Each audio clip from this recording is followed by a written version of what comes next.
Enable.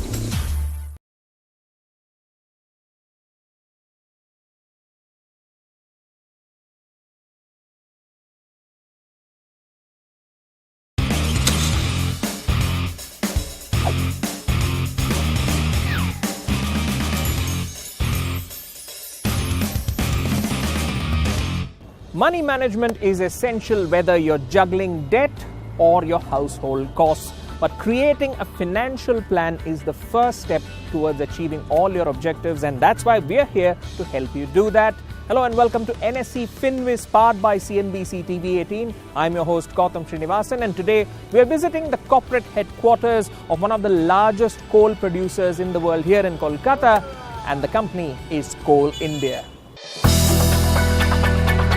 With the government taking over private coal mines, Coal India Limited came into being in 1975 as an organized state-owned coal mining organization.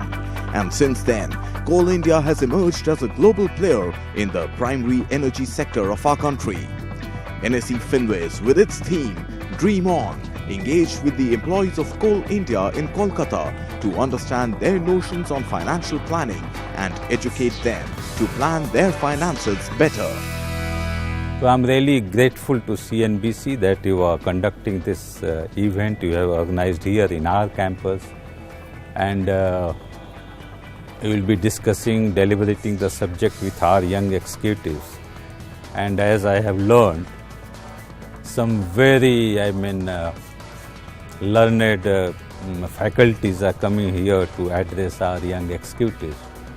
I'm really sure that this event will really prove to be very useful for our young executives and in turn for the Coal India as a whole. Financial literacy is basically making informed decisions about money management, and it's important for young employees like us because we have a lot of money at our disposal right now because we have not much of those liabilities, and also we get carried away in buying things which we don't need actually. My perspective on financial literacy is that it should help an individual make a most efficient utilization of his or her money.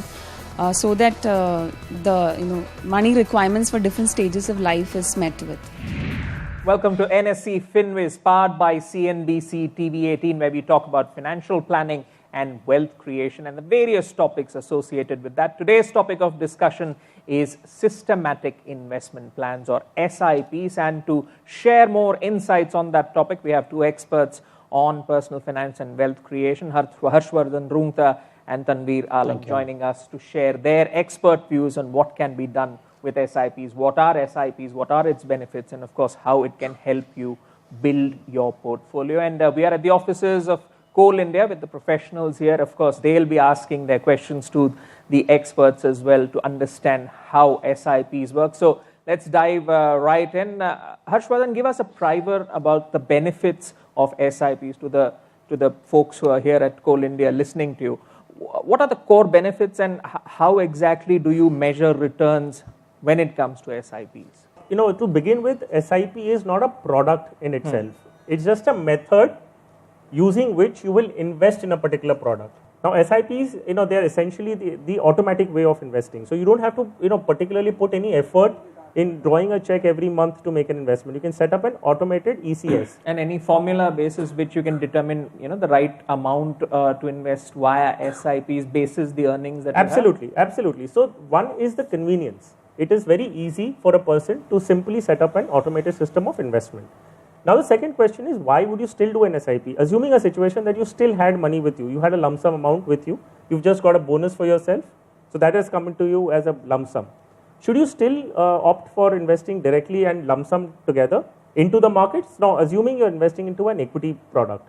In case you're choosing equity as an asset class, you really do not want to enter the market with your entire sum at one go, because you do not know which side the markets will go. So what you will do, you will stagger this to get the benefit of rupee cost averaging. So you would, in that case, also you could choose an SIP. So the another advantage of doing an SIP is that you keep investing at every level in the market. So the probability of you incurring a loss keeps reducing by the number of installments that you are investing by. Now coming to the question of how much should a person invest, okay, typically you should target from your first salary. This is I'm saying in case you're very young, you're in the age bracket of say 25 to 30 years, you should make sure that you at least save a 20% of your income. Now, when your income goes up, that also has to be, the 20% has to go up along with the rise in income. You cannot just have 20% of your first income and live the rest of your life in that. That's not the idea. All right. Now, Harshvardhan has given us a broad primer about how SIPs operate and why they are a great investment tool. Now, when it comes to measuring its return versus other asset yields, the problem is investors focus on the absolute rate of return versus the internal rate of return. So, how do you measure returns via SIPs? See, SIP is a sure shot method of creating wealth over a long term period. Okay, and it works on certain fundamental rules of investment, and that's called power of compounding. So the power of compounding does not efficiently work for a period less than 5 years. It actually works like magic if you extend over a long term period, for a period of say 10, 20 years. Okay, so inevitably if you are mapping some long term goals such as retirement or children education or buying a property at a later stage or what a children's marriage, and if you choose those time horizon, you will be surprised by the quantum of wealth creation that happens. SIPs as a concept are great because it helps you stagger investment. But if you are starting out and when you notice the markets are at a high, there is a certain reticence about this autopilot mode of investment. Nobody really knows which side the market is going to go. So the idea is it's not possible. The question is, how do I still benefit out of a fact that I don't know which side markets are going to go? And that is the reason you do an SIP. Why? Because if you invest today, there is a portion of your money which has been invested today. If you do, because it's an SIP and the next installment will go in the next month, whatever the market level may be at that point in time, again you're investing.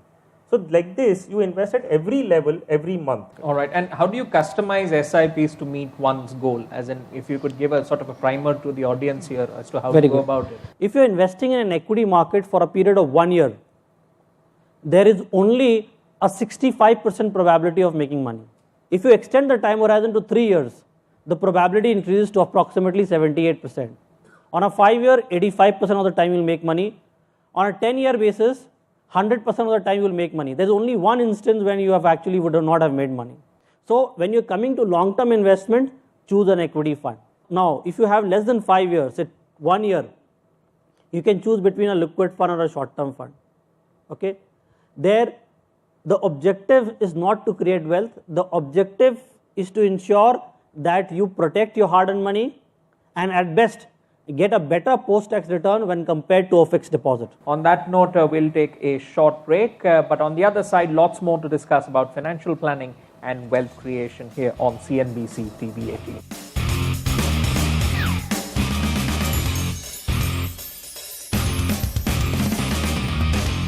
Welcome back. You're watching NSE FinWiz, powered by CNBC TV 18, and we have been discussing SIPs or systematic investment plans with the experts and, of course, the audience of working professionals here at Coal India. So let's dive right back in. Harshvardhan, dispel myths around stopping SIPs or pausing SIPs. A lot of people have this worry that what happens if I, due to certain exigent reasons, I need to stop for some time. Is there a penalty, exit load that will be applied?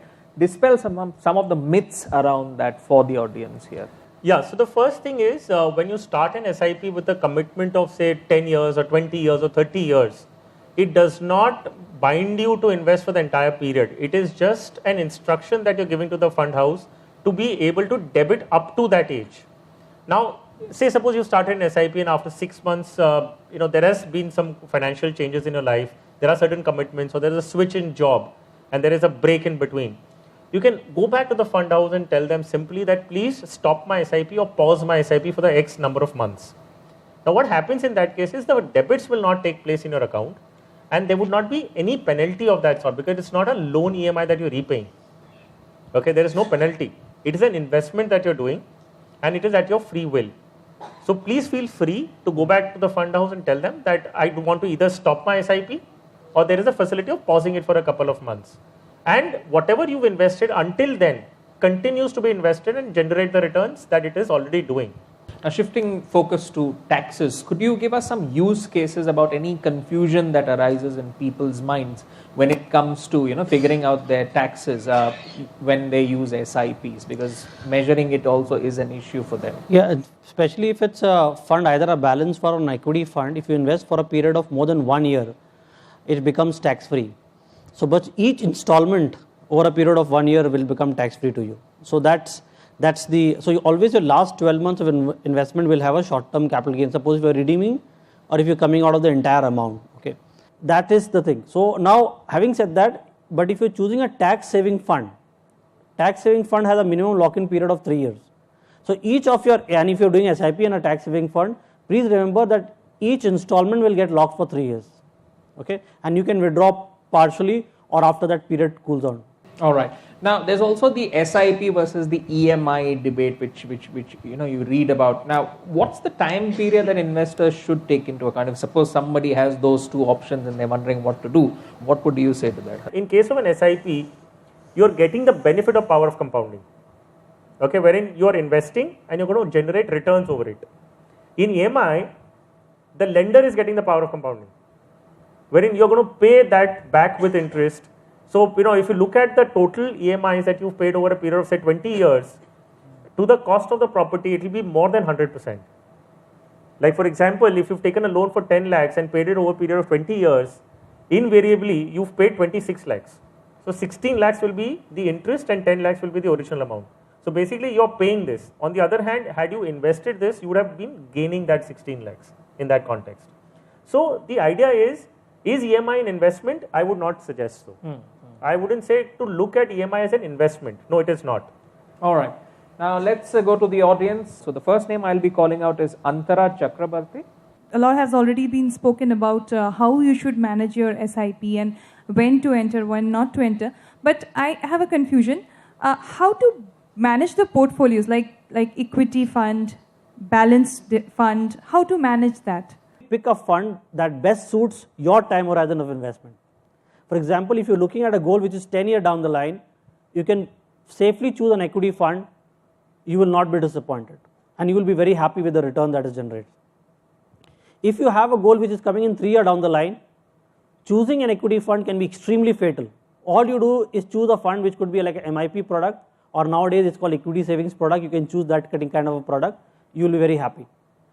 So that is exactly important. So identify the time horizon. If it's long term, go for equity fund.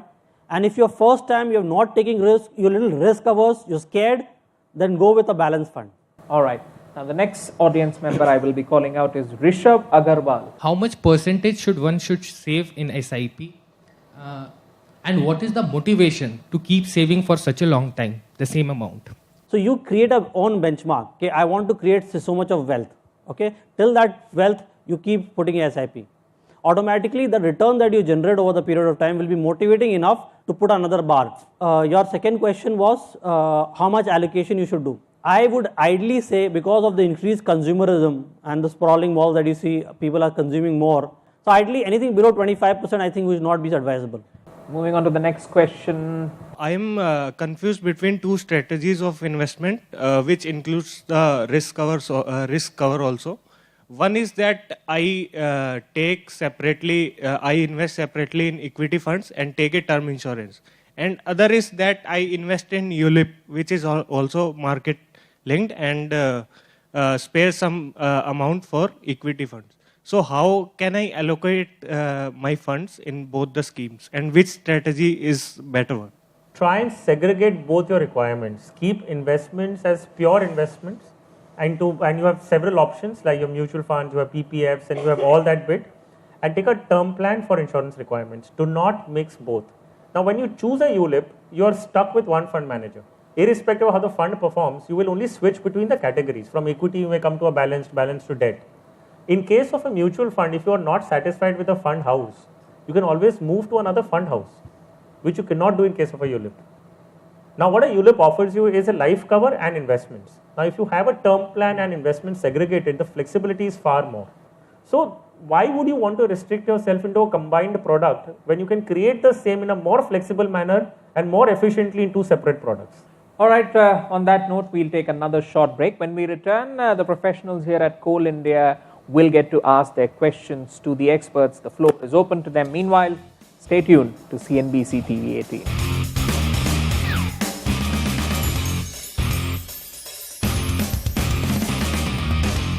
Welcome back. You're watching NSE FinWiz, powered by CNBC TV 18. We have been discussing systematic investment plans and the role they play in wealth creation. Well, the floor is now open to the professionals here at Coal India to ask any questions that they have to the experts. My question is, how do you ideally balance between short-term and long-term investments? What are the factors you take into account that when you invest and see, like, you want to have a certain amount of money left for like emergency and like certain amount of money you want to invest for long-term? So how do you ideally balance that? When it comes to emergency fund, ideal situation is you should have at least 6 months of your monthly salary in the emergency account. Okay, it could be a savings bank account, it could be even a liquid fund account of a mutual fund, which you can get access anytime. Now, mutual fund allows redemption, means you can get your money back within 30 minutes if you want to redeem up to a 50,000 rupees a month. So that is the minimum amount of emergency that you should have. All goals that are rising less than 5 years, I am repeating, are your short-term goals or medium-term goals. Goals above 5 to 10 years are medium-term and 10 and above are long-term goals. So that is how you segregate the bucket and choose the fund best suits that.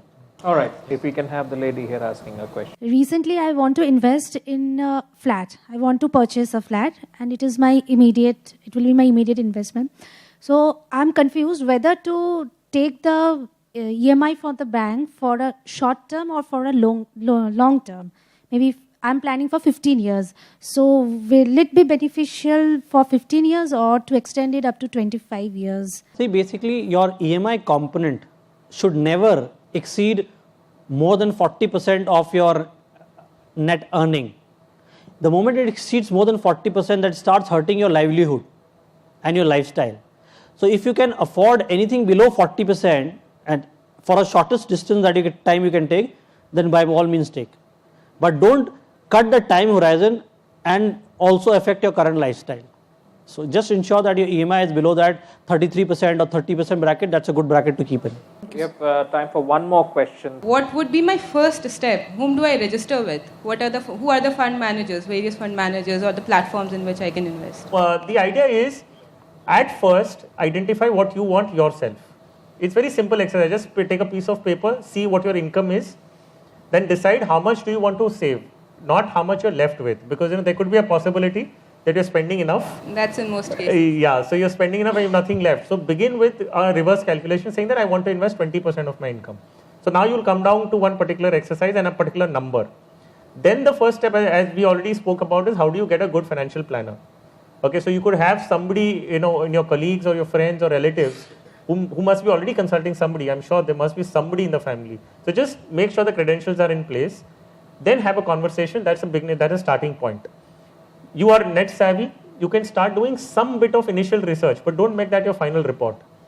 Okay, you can do just initial research as to what all should you do. So this talk today that we had would be one way to just broaden your horizon as to what you should be looking at.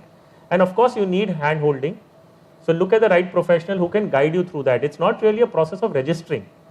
Registering is at the time of execution.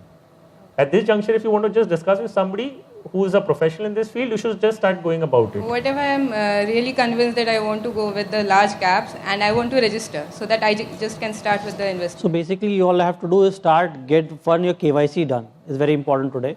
Okay, KYC and DMAT. Yes, not DMAT. You don't need a DMAT account for mutual fund. And pick a fund that is best. What I'll use for simplicity's sake, if you're finding it difficult to find which is the best fund. See, all you need is a fund manager which has passed through various market cycles. Okay, when good times and bad times. In good times, everybody can generate return. It's in bad times, if you can protect your group wealth, is also important. Choose a fund which has passed through many market cycles and done well.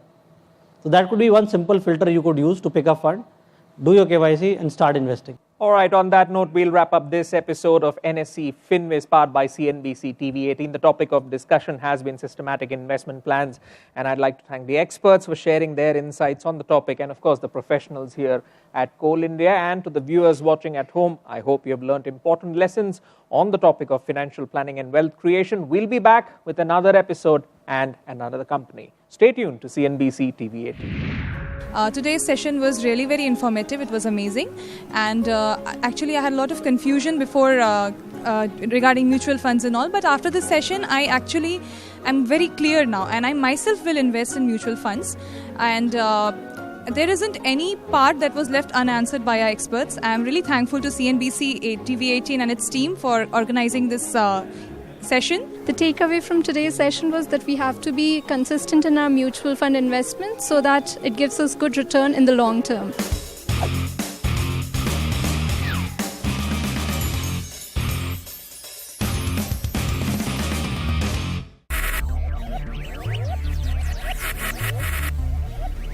Focus, ideate, innovate, enable.